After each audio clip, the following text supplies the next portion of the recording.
In today's Summer Game Fest presentation, one of the most surprising revelations was the resurrection of the Prince of Persia franchise. Contrary to our expectations of an update on the problematic Sands of Time remake, which may or may not see the light of day, Ubisoft announced an entirely new game set in a fresh, rebooted universe. Prince of Persia: The Lost Crown marks the fourth complete reboot of the franchise since its inception in 1989, and remarkably, it is returning to its 2D platforming origins. As an ardent Prince of Persia fan, this news is undeniably thrilling. However, it is essential to approach anything Ubisoft creates these days with a degree of caution. The art style and tone depicted in the trailer have already faced considerable backlash online. If both this new game and the Sands of Time remake fail to make a significant impact, the Prince of Persia franchise may once again be relegated to obscurity. Prince of Persia is primarily associated with acrobatic 3D platforming, but its origins can be traced back to a 2D side-scrolling game in 1989. Ubisoft did not helm the series at that time, and the first game was essentially a solo endeavor by its creator, Jordan Mechner, published by Broderbund. Despite its simplicity, Prince of Persia captivated audiences with its visually impressive rotoscoping technique, which imbued the player character with lifelike movements.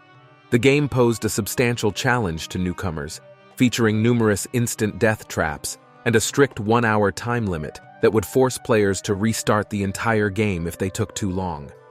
Prince of Persia became a resounding success, leading to numerous ports and adaptations, making it one of the most widely distributed games in history.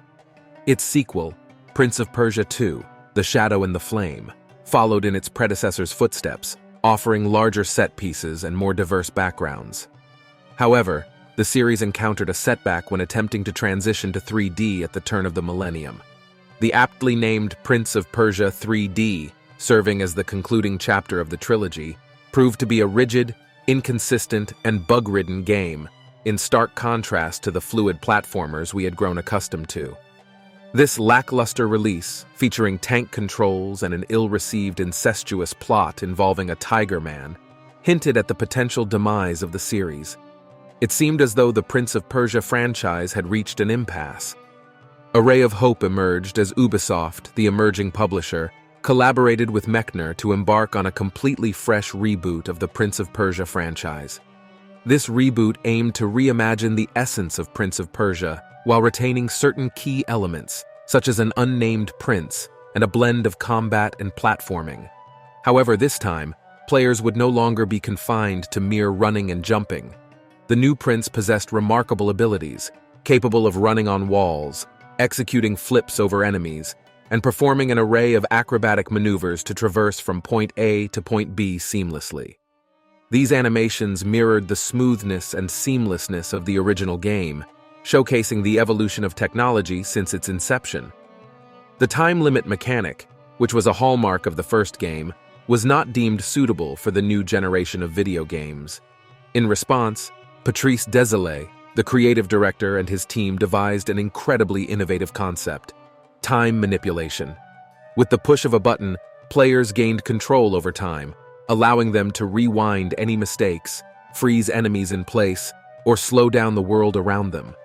This groundbreaking mechanic provided room for trial and error in the challenging platforming puzzles, without necessitating constant level restarts.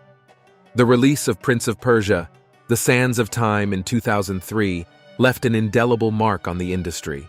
It was hailed as one of the finest games of its generation, surpassing many contemporaries with its smoother and more enjoyable platforming mechanics. The Sands of Time went on to receive its successful trilogy, with Prince of Persia: Warrior Within, catering to the darker and edgier. Though Sands of Time remains the pinnacle of the franchise in my personal opinion, the entire trilogy garnered critical acclaim and achieved commercial success.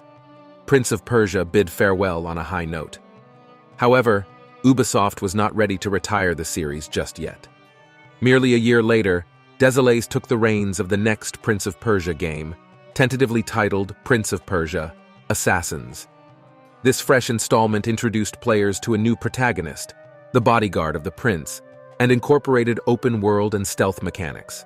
Remarkably, this game would eventually evolve into its own successful IP, Assassin's Creed, which continues to thrive today.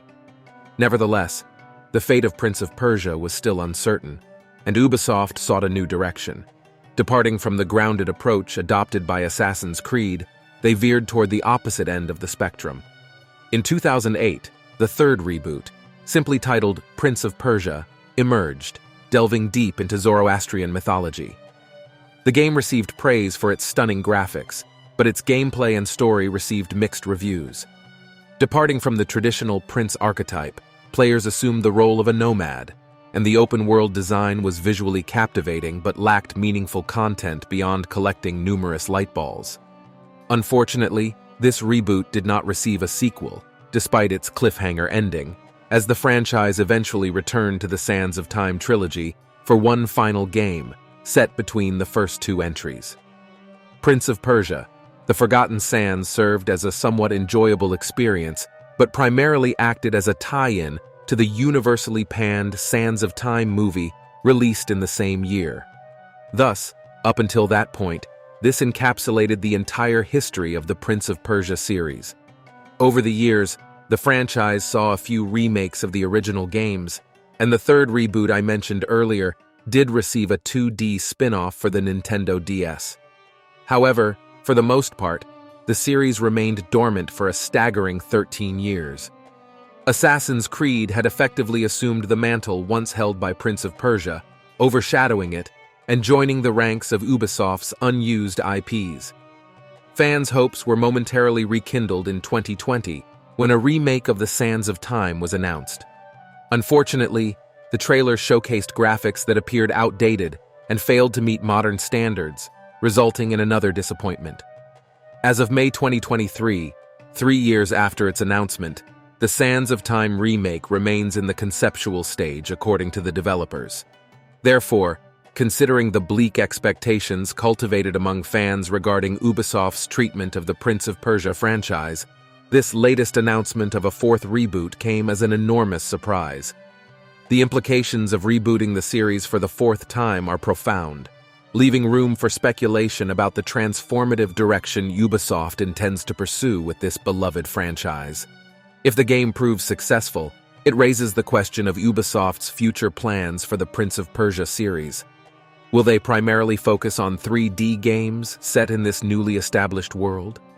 Or does Ubisoft intend to relegate Prince of Persia to the realm of 2D games? Would they consider embarking on yet another complete reboot if they produce more 3D games? Although it may be premature to speculate, the surprise announcement of a 2D reboot is undoubtedly a shock. This game marks the first heavily marketed 2D Prince of Persia game since 1993, and the first one developed by Ubisoft.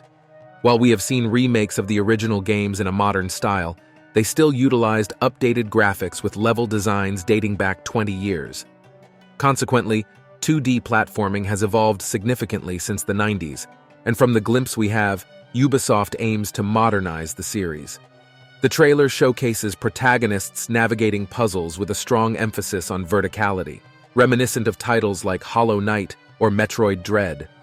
Sinister traps that align with the Prince of Persia's brand are also present. Additionally, a brief glimpse of the main character executing a wall run evokes a sense of nostalgia, particularly for those who missed the horizontal wall run. As for traversal mechanics, a pertinent question arises. Is this a Metroidvania? While IGN claims it is, more information is needed before confidently labeling it as such. Nonetheless, the promotional material for the game mentions being inspired by the Metroidvania structure, indicating that Prince of Persia. The Lost Crown allows players to explore a meticulously crafted world at their own pace. Special powers enabling progress deeper into the game's world are also hinted at. Personally, I am excited about the prospect of a Metroidvania-style Prince of Persia. The promotional material also references time powers, indicating the extent to which they will be utilized in the new game. Additionally, different amulets with unique abilities that can be purchased from shopkeepers are mentioned, suggesting an in-game economy and an element of build crafting. Interestingly, combat takes center stage in the trailer. Even though combat played a secondary role in platforming in previous entries, Subsequent games focused more on combat. However, it is safe to say that the series has primarily been recognized as a platformer.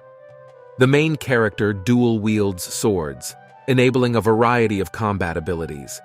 The game appears to make the character highly mobile in the air, with mid-air combos showcased throughout the trailer. Time powers are also glimpsed, with the main character performing lunging strikes and being pulled back to previous positions. There are indications of a potential parry system, although more information is needed to confirm this. Notably, boss fights are prominently featured, and they appear to be grand and visually captivating, a characteristic often associated with Prince of Persia games. If executed well, integrating substantial boss encounters would be a welcome addition. It is worth noting that the protagonist in this installment is not referred to as the Prince. Instead, we are taken back to the original concept for Prince of Persia: Assassins, where players assume the role of Sargon, one of the Immortals, an elite group of Persian warriors tasked with rescuing the kidnapped prince.